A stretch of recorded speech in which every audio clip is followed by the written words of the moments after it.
أما بعد فأعوذ بالله من الشيطان الرجيم بسم الله الرحمن الرحيم الصلاة والسلام عليك يا سيدي يا رسول الله وعلى آلك وأصحابك يا سيدي يا حبيب الله۔ حضرات، درس تصوف میں گزشتہ درس میں طہارت کے بارے میں ہم نے سنا اور سنایا۔ آج اسی سلسلے کی ایک اور کڑی ہے اور وہ ہے پاکی۔ سب سے پہلے یہ دو الفاظ ہیں، بہت سے لوگ ان الفاظ کو ایک دوسرے کے ساتھ مکس کر دیتے ہیں اور یہ سمجھتے ہیں یہ ایک ہی چیز ہے، حالانکہ یہ دونوں الفاظ مختلف ہیں اور ان کا مفہوم الگ الگ ہے۔ میں پہلے ان دونوں کا فرق عرض کروں گا، اس کے بعد پاکی کے بارے میں انشاءاللہ تفصیل کے ساتھ بات ہوگی۔ اسلام میں اللہ پاک نے فرمایا ان اللہ یحب التوابین ویحب المتطہرین، بے شک اللہ تعالیٰ توبہ کرنے والوں اور طہارت کرنے والوں کو جو ایکسٹریملی بڑی مبالغے کے ساتھ طہارت کرتے ہیں، اللہ تعالیٰ ان کو پسند فرماتا ہے۔ رسول اللہ صلی اللہ علیہ وسلم نے فرمایا کہ الطہور شطر الایمان، طہارت یہ نصف ایمان ہے، اور ساتھ یہ بھی فرمایا کہ بنی الاسلام علی النظافہ، اسلام کی بنیاد پاکی پر ہے۔ تو یہ مختلف الفاظ رسول اللہ صلی اللہ علیہ وسلم نے بھی فرمائے اور ان کا مفہوم بھی مختلف ہے، اور اسلام میں دونوں ہی مطلوب ہیں۔ طہارت کا معنی ہوتا ہے اپنے جسم سے، اپنے لباس سے، اپنی اس جگہ سے کہ جس جگہ اس نے نماز ادا کرنی ہے، نجاست کو دور کرنا۔ نجاست کو دور کرنا یہ طہارت کہلاتی ہے۔ آگے اس کے پھر یعنی وہ چیزیں کہ جن کو شریعت نے گندی چیزیں قرار دیا ہے، ان کو دور کر دینا یہ طہارت ہے۔ لیکن کئی ایسی چیزیں ہیں کہ جو شریعت کی روح سے گندی نہیں ہیں، لیکن وہ اگر انسان کے ساتھ لگی ہوں گی تو انسان بدنما نظر آئے گا۔ تو وہ گندی تو نہیں ہے، اور لیکن ان کو دور کرنے کا حکم ان کو بھی ہے، لیکن ان کا حکم اتنا سخت نہیں ہے جتنا طہارت کا حکم سخت ہے۔ تو ان کو دور کرنے کا نام پاکی ہے۔ مثلا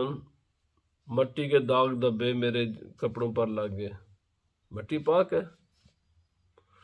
سالن کے، تیل کے، کئی قسم کے داغ دھبے انسان پر لگ جاتے ہیں، تیل بھی پاک ہے، سالن بھی پاک ہے، مٹی بھی پاک ہے، لیکن جب یہ کپڑوں پر یا جسم پر لگے ہوں گے تو کپڑے اچھے نہیں لگتے، یا ویسے ہی ایک لمبے عرصے تک پہننے سے انسان کے کپڑے گندے ہو جاتے ہیں۔ ایک عرصہ دراز تک انسان سر میں تیل نہ لگائے، نہائے نہ، بال گندے نظر آئیں گے یا بکھرے ہوئے ہوں گے، تو یہ چیزیں انسان ان سے طاہر تو ہوتا ہے لیکن پاک نہیں ہوتا۔ تو پاکی کا مفہوم، صفائی کا مفہوم یہ ہے کہ وہ چیزیں کہ جو فی نفس ہی تو پاک ہیں، صاف ستھری ہیں، لیکن ان کے لگنے سے جو دوسرے انسان کو جیسے نفرت محسوس ہوتی ہے، ان چیزوں کو بھی دور کیا جائے، اس کو کہتے ہیں صفائی، پاکی، طہارت۔ تو یعنی یہ دو الفاظ ہیں، میں نے چاہتا تھا کہ ان دونوں کا فرق اللہ کر دیا جائے۔ آج کا جو عنوان گفتگو ہے وہ صفائی ہے اور پاکی ہے۔ یہ کچھ عرصے کے بعد یہ چیزیں بھی وہ طہارت کے زمرے میں چلی جائیں گی۔ تو اس سلسلے میں امام صاحب فرماتے ہیں کہ 7 چیزیں ہیں انسان کے جسم کی کہ جن کو دور کرنا ضروری ہے۔ ان میں سے کچھ انسان کے جسم پر زائد بال اگتے ہیں، اللہ تعالیٰ کی حکمت ہے، اور ان میں بہت ساری ایسے بے شمار حکمتیں ہیں جو انسان کے لیے یہ بال مفید ہیں، لیکن ان بالوں کو ایک لمبے عرصے تک رکھنے کی اجازت نہیں ہے، ان کو دور کرنا ضروری ہے۔ پہلی تو یہ 7 چیزوں میں سے پہلی چیز ہے بال۔ مثلا میں اس کی تفصیلات کرتا ہوں۔ بال 2 قسم کے ہیں، بعض بالوں کو رکھنے کا حکم ہے، بعض بالوں کو الگ کرنے کا، موڑ دینے کا یا ان کو کم کرنے کا حکم ہے، اور بعض بالوں کے بارے میں شریعت کا کوئی حکم نہیں ہے، انسان کی اپنی مرضی ہے۔ افضل کیا ہے وہ میں ابھی عرض کرتا ہوں۔ جن بالوں کو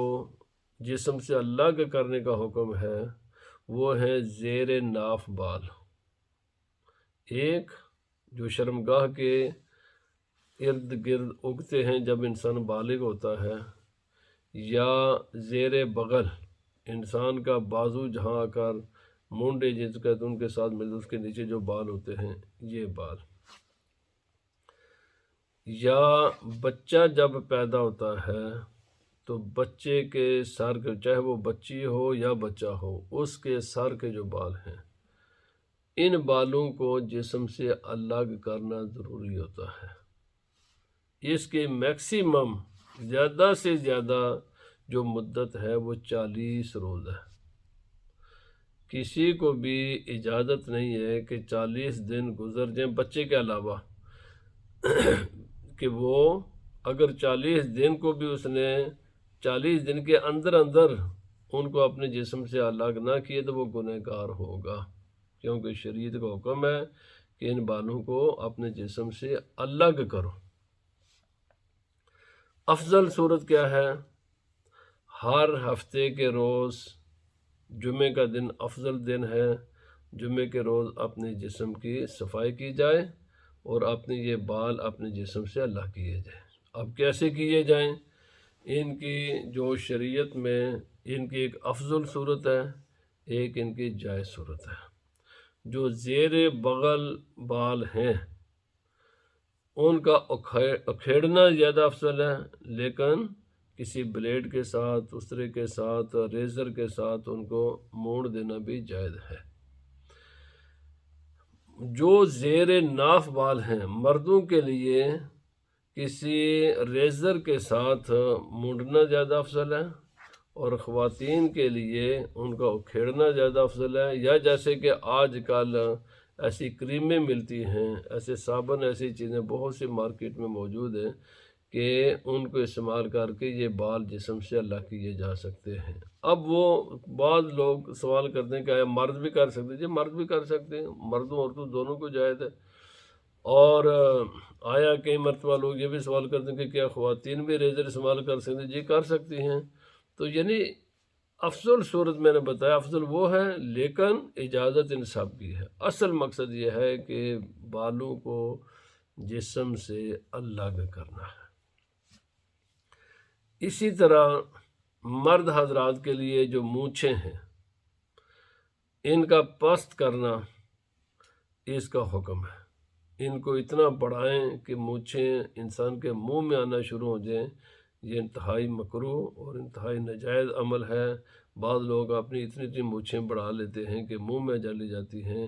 یہ انتہائی ناپسندیدہ اور یقیناً یہ گناہ کا کام ہے۔ مونچھیں اتنی بڑی نہیں ہونی چاہیے، مونچھیں اتنی پس کر دیں، اور ان کو بالکل ان پر اس طرح چلا کر جڑ سے ہی ختم کرنا یہ بھی پسندیدہ عمل نہیں ہے۔ ان کو پست کرنے کا حکم ہے کہ تاکہ دور سے ایک دوسرا انسان جب دیکھے تو یہ نظر آئے، تو اتنا کہ جس کے نظر آ سکیں اتنا پاس کر سکتے ہیں، لیکن اس سے زیادہ کہ بالکل وہ جلد نظر آنا شروع ہو جائے یہ جائز نہیں ہے۔ اسی طرح سر کے بال ہیں۔ سر کے بال مرد حضرات کے لیے 2 ہی حکم ہیں۔ کہ یا تو ان کو لمبا رکھیں، لیکن لمبائی کے حد یہ ہے کہ کان کی لو تک یا زیادہ سے زیادہ گردن تک، لیکن اگر گردن سے انسان وہ نیچے چلے جائیں گے تو یہ ناجائز ہو جائیں گے۔ گردن تک رکھنے اجازت ہے، گردن سے یا اس طریقے سے بعض لوگ رکھتے ہیں کہ جیسے خواتین کا وہ جوڑا بنا لیتے ہیں، چوٹی کرتے ہیں، یہ ناجائز عمل ہے۔ مرد حضرات لمبے بال رکھ سکتے ہیں، افضل ہے، نبی پاک صلی اللہ علیہ وسلم کی سنت طیبہ بھی ہے، سرکار دو عالم صلی اللہ علیہ وسلم کی دونوں سنتیں ہیں، یہ دونوں ہی ہیں۔ بال رکھیں لیکن پھر ان کی حفاظت کریں، ان میں کنگھا کریں، ان میں پابندی کے ساتھ تیل لگائیں اور ان کی صفائی کا خیال رکھیں۔ ایسا نہ ہو کہ اس میں جوئیں پڑ جائیں اور بدبو آنی شروع ہو جائے، نہیں، پھر ان کو خوب ان کا خیال رکھیں، صاف ستھرا اپنے بالوں کو رکھیں اور پابندی کے ساتھ اس میں تیل لگاتے رہیں۔ دوسری صورت یہ ہے کہ بالوں کو جڑ سے مونڈ دیا جائے، آدمی بولڈ ہو جائے، مونڈ دینا، جس کو پنجابی میں ٹنڈ کہتے ہیں، یہ بھی جائز ہے۔ اور یہ دونوں نبی پاک صلی اللہ علیہ وسلم سے ثابت ہے۔ اب تیسری ایک صورت ہے کہ نہ تو ان کو لمبا رکھا جائے اور نہ ہی ان کو یعنی ریزر کے ساتھ اتنا ان کو جڑ کے بالکل جیسے یعنی سر کی جلد نظر آنا شروع ہو جائے، اتنا بھی نہ ہو، لیکن کچھ درمیانے سائز کے بال رکھنے، تو یہ بھی جائز عمل ہے۔ لیکن سر میں جو چیز ناجائز ہے اور جس پہ آج مسلمانوں کی اکثریت مبتلا ہے وہ یہ ہے کہ یا تو یعنی اوپر سے لمبے رکھنے اور سائڈوں سے ان کو چھوٹا کر دینا، جس طرح کہ ہم اپنے بچوں کا ڈیزائن بناتے ہیں، اور بعد ایسے ڈیزائن بناتے ہیں کہ دور سے گدھے نظر آتے ہیں، جیسے زیبرا نہیں ہوتا، زیبرے کی طرح اپنے بچوں کو خود بھی، اور تو یہ شکل ناجائز ہے۔ رسول اللہ صلی اللہ علیہ وسلم نے اسے منع کیا۔ اگر اللہ نے ہمیں انسان بنایا ہے تو ہمیں انسان ہی نظر آنا چاہیے، نہ کہ گدھے اور زیبرا نظر آئیں۔ اور اس قسم کے جو آج کل ہمارے نوجوان ڈیزائن بناتے ہیں، یہ سب ایک مسلمان کے لیے یہ زیب نہیں دیتا۔ اور ویسے بھی اس قسم کے انسان سوسائٹی میں کمزور عقل والا شمار کیا جاتا ہے، کہ کوئی بھی عقل مند، کوئی بھی انٹلیکچوئل پرسن آپ ایسا نہیں دیکھیں گے۔ غیر مسلموں میں بھی آپ نہیں دیکھیں گے، ایون غیر مسلم ہیں وہ بھی جو سر کے بال ہیں یا تو وہ بالکل پورا رکھیں گے اور یا پورا مٹا دیں گے، لیکن یہ جس قسم کے ہمارے آج کے بچوں نے ڈیزائن بنانے شروع کر دیے نا، یہ سوسائٹی کے انتہائی جو کمزور قسم کے لوگ ہوتے ہیں اور جن کے کوئی ویلیو، کوئی عزت و آبرو نہیں ہوتی، یہ اس قسم کے ڈیزائن ہیں۔ اور مسلمان تو دنیا میں عظیم انسان بننے کے لیے آیا ہے، تو ماں باپ کو چاہیے کہ اپنے بچوں کی خوشنودی کے لیے، چونکہ بچے میں عقل کی کمزوری ہوتی ہے، وہ کہتے ہیں میرے ابو میں یہ نہ کروائیں، اور خاص کر کے اس قسم کی جو حرکتیں سر کے اوپر کرتے ہیں، اور یہ آج کل یہ جو باربر ہیں وہ بھی پیسہ کمانے کے لیے کیا کچھ کرتے ہیں۔ اللہ کے بندو، یہ بالکل آسان بات ہے، آپ کو باربر کے پاس جانے کی ضرورت ہی نہیں ہے، گھر میں ہی مشین رکھ لیں، پورے بال رکھیں یا پورے بال کو ترشوا دیں، آسان سا کام ہے۔ ویسے بھی آپ دور سے ایک مسلمان اور ایک اچھے انسان نظر آئیں گے، اپنے آپ کو خود ہی حقیر کیوں بناتے ہو؟ یہ مرد حضرات کے لیے ہے۔ خواتین کے لیے سر کے بالوں کو رکھنا یہ اسی طرح ضروری ہے جس طرح مردوں کے لیے داڑھی رکھنا ضروری ہے۔ خواتین کو اتنے بال چھوٹے کر دینا کہ وہ مونڈے سے بھی اوپر چلے جائیں، یہ ناجائز نہیں ہے۔ بیماری کی وجہ سے ان کے بال چھوٹے ہو جائیں تو یہ الگ مسئلہ ہے،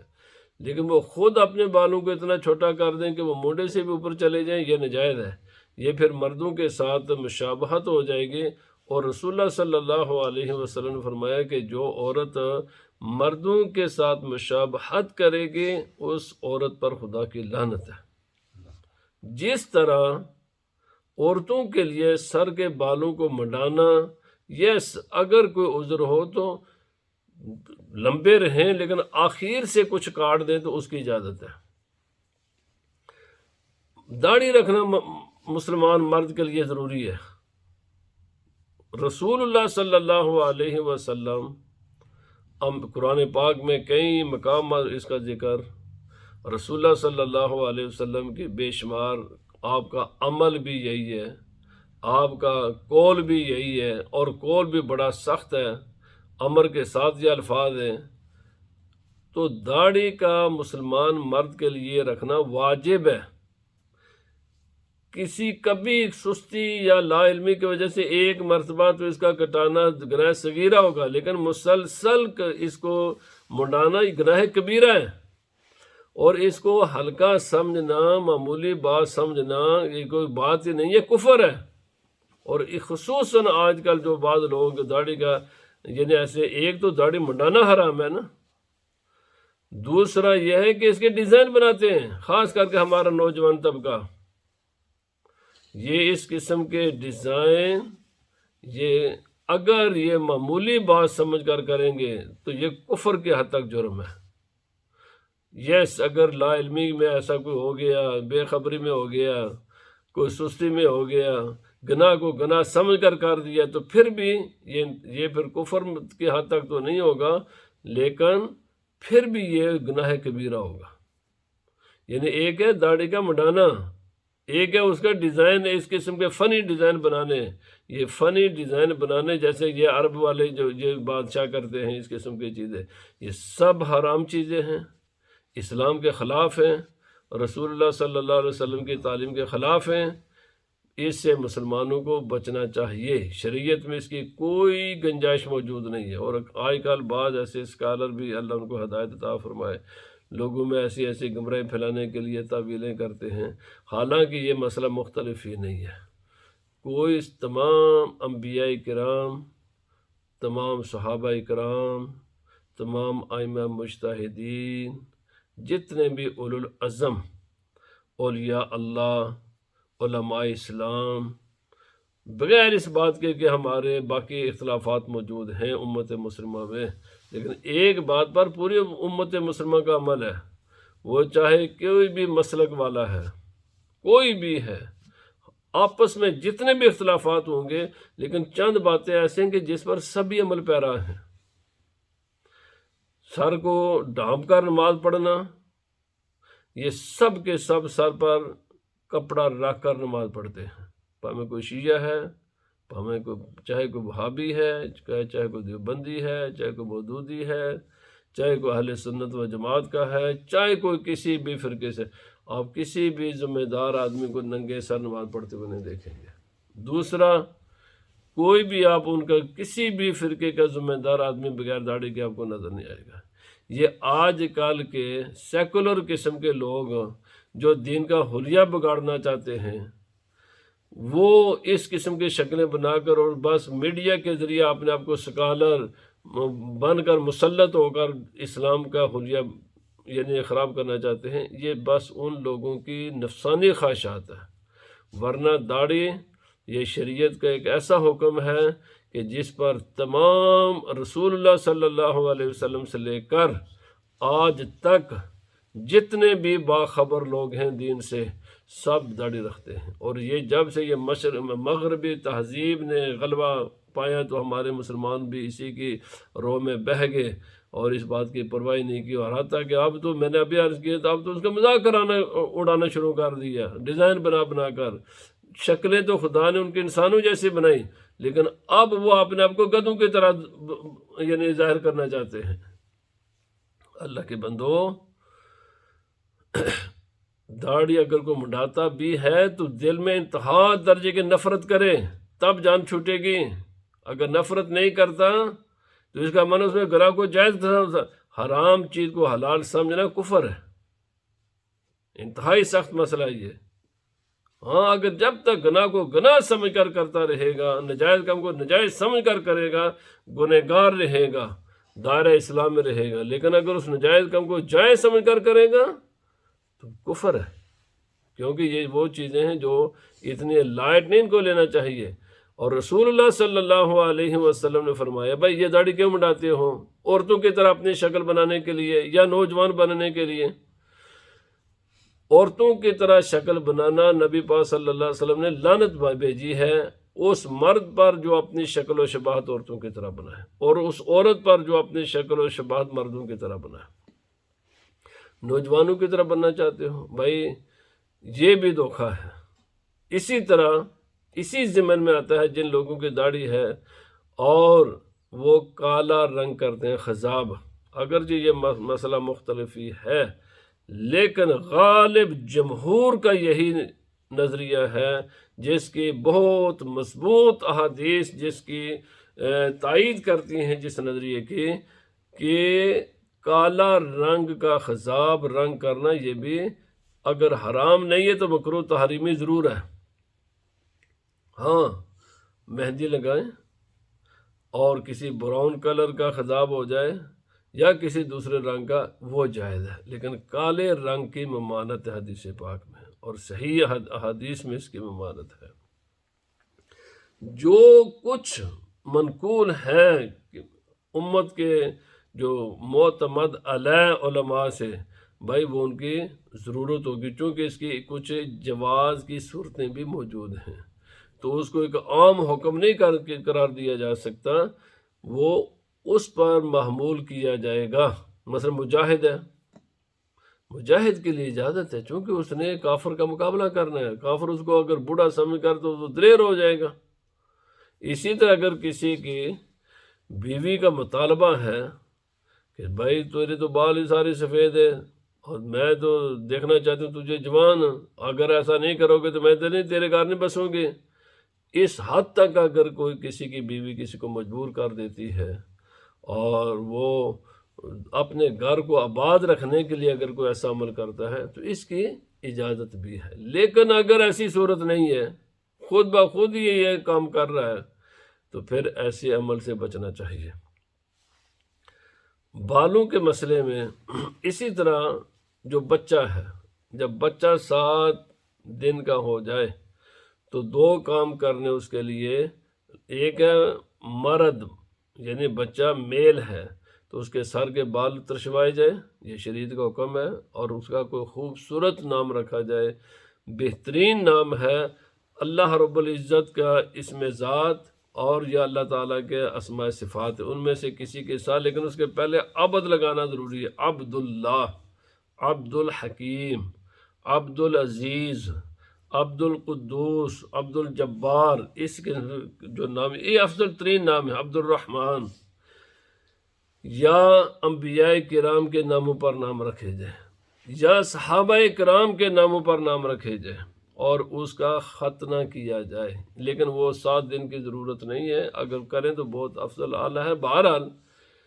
اس کے ہوش سنبھالنے سے پہلے ختنہ کر دینا چاہیے، بہتر یہی ہے کہ جتنا بھی انسان سمجھتا ہے کہ اب یہ بچہ اس درد کو برداشت، چونکہ بچے میں ابھی شعور نہیں ہوتا اور بچے ہاتھ پاؤں اتنا ہلاتا نہیں ہے، تو ابتدائی ہی دنوں میں اگر ختنہ کر دیا جائے گا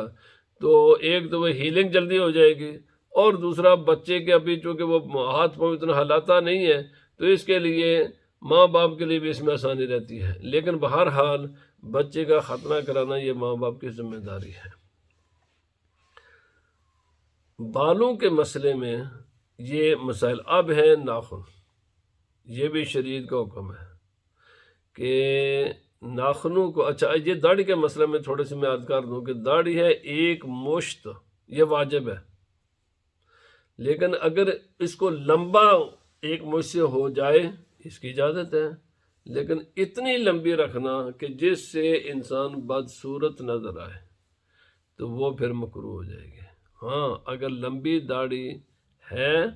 لیکن وہ اس سے انسان کی خوبصورتی میں کوئی فرق نہیں پڑتا تو پھر آپ لمبی رکھ لیں، یہ اچھی بات ہے، لیکن اگر کوئی 1 مشت سے زائد کو داڑھی کو ترشوا دیتا ہے تو یہ بالکل جائز ہے، چونکہ حضرت عبداللہ بن عمر 1 مشت سے زائد داڑھی کو، لیکن وہ مشت سے مراد کے ہر طرف سے آپ کا بال کسی بھی طرف سے 1 مشت سے کم نہ ہوں، داڑھی اتنی رکھنا یہ واجب ہے۔ بعض لوگ نشان کی داڑھی رکھ لیتے ہیں، تھوڑے سے بال بڑے کر لیتے ہیں، نظر آتا ہے داڑھی ہے، بس ایسے ہی ہے، بھائی وہ داڑھی اور منڈانا اور وہ بال برابر ہے، اس کی کوئی حیثیت نہیں ہے۔ جب داڑھی رکھنی ہے تو 1 مشت رکھنی ہے، 1 مشت ہی حضرت عبداللہ بن عمر رسول اللہ صلی اللہ علیہ وسلم کے صحابی، آپ نے یہ ہاتھ میں لے کر باقی بال کٹوا دیے، بتا دیا کہ رسول اللہ صلی اللہ علیہ وسلم کا عمل یہ تھا۔ صحابی نے نبی پاک صلی اللہ علیہ وسلم کے وہ جو اجمال تھا اس کی تفصیل بیان فرما دی ہے۔ اب ہے ناخن۔ ناخن یہ 40 دن سے زیادہ ان کی بھی اجازت نہیں ہے، لیکن بہتر یہ ہے کہ ہر ہفتے میں ایک مرتبہ یا دوسرے ہفتے میں، اس سے پہلے کہ ناخن کے اندر میل جمع ہونا شروع ہو جائے، ان کا تراشنا ضروری ہے۔ اب اس کی کیسے تراشیں، کس دن تراشیں، تو اس مسئلے میں بعض اچھی صورتیں موجود ہیں، لیکن کسی بھی شکل میں تراشیں، یہ ناخن تراشنے کی اجازت ہے۔ ان میں سے کسی کی بھی پابندی کی ضرورت نہیں، البتہ مستحبات ہیں، مثلا کہ جو دائیں ہاتھ کی یہ جو چھنگلیاں ہے یہاں سے نہ، دائیں ہاتھ کی جو شہادت کی انگلی ہے، ساری وہ پاؤں تھا، شہادت کی انگلی سے شروع کریں کیونکہ افضل ترین انگلی یہی ہے، تو چلتے جائیں چھنگلیاں، اور پھر بائیں ہاتھ کی چھنگلی سے شروع کرتے کرتے آپ نے جو ہے نا پھر دوبارہ دائیں ہاتھ کے انگوٹھے پر ختم کر دیں۔ یہ طریقہ ہے ناخن کاٹنے کا افضل، لیکن کوئی اگر اس کا خلاف بھی کرتا ہے تو کوئی حرج نہیں ہے، وہ کر سکتا ہے۔ اب دن، بہترین دن جمعہ کا دن ہے۔ بعض علماء کہتے ہیں کہ بہتر یہ ہے کہ جمعہ کی نماز پڑھ کر، چاہے بال ہوں چاہے ناخن ہوں یا کچھ بھی ہو، جس وقت آدمی حالت جنابت میں ہوتا ہے اس وقت بال کاٹنا یہ بھی منع ہے اور ناخن کاٹنے بھی منع ہے، چونکہ یہ انسان کے جسم کا حصہ ہے، ان پر بھی جنابت ہوتی ہے۔ آپ ان کو اپنے جسم سے الگ کریں گے حالت جنابت میں تو یہ آپ نے گویا کہ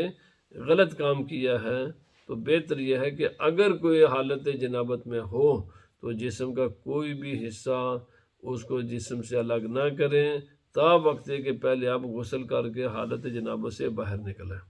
ناخن جب کاٹ لیں، اور یہ جمعے کے دن بعد کہتے جا کے یہ بھی نماز جمعہ میں شامل ہو جائیں گے، بعد میں کاٹ لیں، البتہ اگر کوئی پہلے بھی کاٹے تو اس میں کوئی حرج نہیں ہے۔ ناخن بال کاٹنے کے بعد ان کو ایسی جگہ دفن کر دینا چاہیے یا رسے سے الگ پھینکنا چاہیے جہاں پر کسی کے پاؤں نہ پڑتے ہوں، لیکن ان کو گندگی میں پھینکنا، جیسے کہ آج کل، یا ان کو جلانا نہ جلانے کی اجازت ہے چونکہ یہ آپ کے جسم کا حصہ ہے، اور نہ ہی ان کو گندگی میں پھینکنے کی اجازت ہے چونکہ یہ آپ کے جسم کا حصہ ہے۔ بہتر یہ ہے کہ اپنے ناخن اور اپنے بال راستے سے الگ کسی جگہ دفن کر دیں، اگر دفن نہیں کرتے تو کسی راستے سے الگ کسی جگہ ان کو ڈال دیں تاکہ وہ وہیں مٹی بن جائیں، چونکہ یہ قیامت کے دن یہ سارے واپس آپ کے جسم کا حصہ بننا ہے، انہوں نے گندگی میں نہ ان کو پھینکیں۔ تو یہ ناخنوں کے بارے میں مسئلہ بھی ہو گیا اور داڑھی کے بارے میں بھی مسئلہ ہو گیا ہے۔ اب ہے داڑھی میں اگر کوئی بال سفید آ جائے،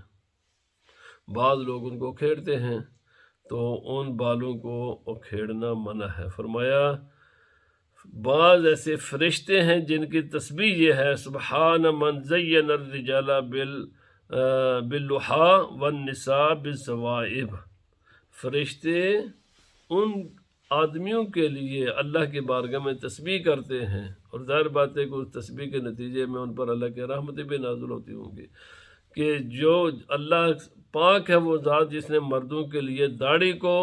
باعث زینت بنایا اور عورتوں کے لیے ان کی چوٹیوں کو باعث زینت بنایا۔ تو نہ اسی طرح پاؤں کے ناخن، بائیں جو ہے نا دائیں پاؤں ان کی چھنگلیاں سے شروع کریں اور اسی بائیں پاؤں کی چھنگلیاں پر ختم کر دیں۔ تو یہ وہ چیزیں ہیں کہ جن کا کرنا ضروری ہے۔ تو اپنے آپ کو چھپانا، خواتین کے لیے جو ہے نا مہندی کا استعمال ہاتھوں پر، یا خوبصورت بننا، میک اپ کرنا جس سے وہ لیکن وہ اپنے شوہر کو دکھانے کے لیے اپنے چہرہ، اپنے جسم کو صاف ستھرا رکھیں اور جسم کو صاف ستھرا رکھیں۔ یہ صرف نیت یہ ہو اپنا شوہر، جیسے کہ آج ہماری خواتین جب کسی محفل میں جاتی ہیں تو وہاں تو بہت بن تن کر جاتی ہیں، اور جب گھروں میں ہوتی ہیں تو ان کے جسم سے بدبو بھی شاید آتی ہوگی۔ بھائی یہ نہیں ہے، آپ ایک مرد کی خاتون ہیں، بس آپ نے بننا ہے سنورنا ہے اس کے لیے، باقی لوگوں کو دکھانے کے لیے اپنا میک اپ کرنا، رسول اللہ صلی اللہ علیہ وسلم نے تو چاہے مرد ہو یا عورت ہو، ویسے تو یہ مسئلہ جب کسی مجلس میں جائیں آپ غسل کر کے جائیں، نہا دھو کر جائیں تاکہ آپ کے جسم سے بدبو نہ آئے، صاف ستھرا لباس پہن کر جائیں، حکم ہے حدیث پاک میں، چونکہ یہ آپ کا مسئلہ نہیں ہے،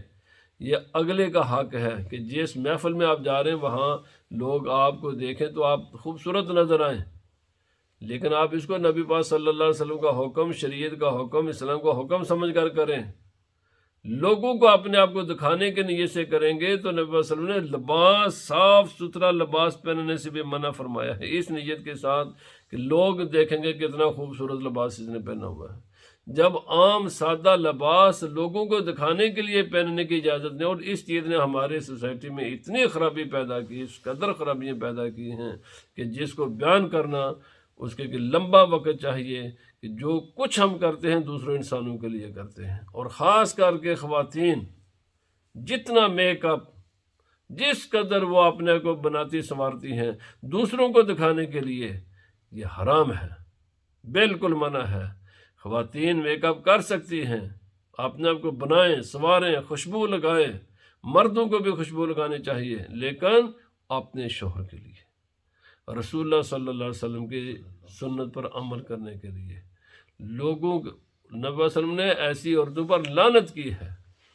جو اس نیت کے ساتھ اپنے جسم پر خوشبو لگائے کہ دوسرا مرد اس کو سونگے،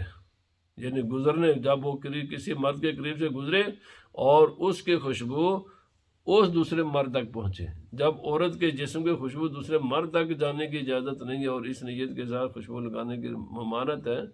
تو اتنا میک اپ کر کے، اور پھر سب سے بڑی بات یہ ہے کہ جب جہاں پر جاتی ہیں وہاں پر مکس گیدرنگ ہوتی ہے جو حرام ہے، قطعاً حرام ہے، بالکل مردوں کے لیے الگ، خواتین کے لیے الگ۔ اور اگر کوئی ایسی شادی بیاہ ہو کہ جہاں مکس گیدرنگ ہوتی ہو تو جانے والوں کو چاہیے کہ پہلے کنفرم کر لے کہ یہاں پر مکس گیدرنگ ہوگی یا نہیں۔ ولیمہ میں جانا واجب ہوتا ہے لیکن یہ انکنڈیشنل واجب نہیں ہے۔ اگر کسی ولیمے میں رسول اللہ صلی اللہ علیہ وسلم کی شریعت کی خلاف ورزی ہو رہی ہو تو اس میں نہ جانا ضروری ہے۔ یہ مسلمانوں کو چاہیے جب بھی آپ کے پاس کوئی شادی بیاہ کا کارڈ آئے اسے پوچھ لیں مکس گیدرنگ ہوگی یا سپریٹ، مردوں کے لیے الگ عورتوں کے لیے الگ انتظامات ہوں گے۔ اگر مکس ہے تو وہاں نہ جانا ضروری ہے، اگر کوئی مجبوری ہو تو ایک الگ مسئلہ ہے، لیکن بہرحال اس کو جتنا میکسیمم ہو سکے تو ان چیزوں کو کنڈیم کرنا چاہیے، ڈسکریج کرنا چاہیے، اور ان چیزوں کا خیال، کیونکہ اس سے تمام خرابیوں کا دروازہ یہاں سے کھلتا ہے۔ یہ سب کچھ جتنے بھی خرابیاں پیدا ہوتی ہیں نا، یہ اسی سے خرابیاں پیدا ہوتی ہیں۔ اور کس قدر بے حیائی کا کام ہے کہ خواتین کا میک اپ مرد کریں، اور وہ کیمرے والے ان کے لباس کو پکڑ پکڑ کر تم یہ اب پوز بنائیں گے، ہم یہ پوز کریں گے، اب ایسا اپنا لہنگا کر لو۔ یہ بہت بے حیائی کے کام ہیں۔ مسلمانوں کو چاہیے کہ ان بے حیائی کے کاموں سے بچیں۔ اللہ پاک مجھے بھی آپ کو بھی توفیق عطا فرمائے۔ الصلاۃ والسلام علیک یا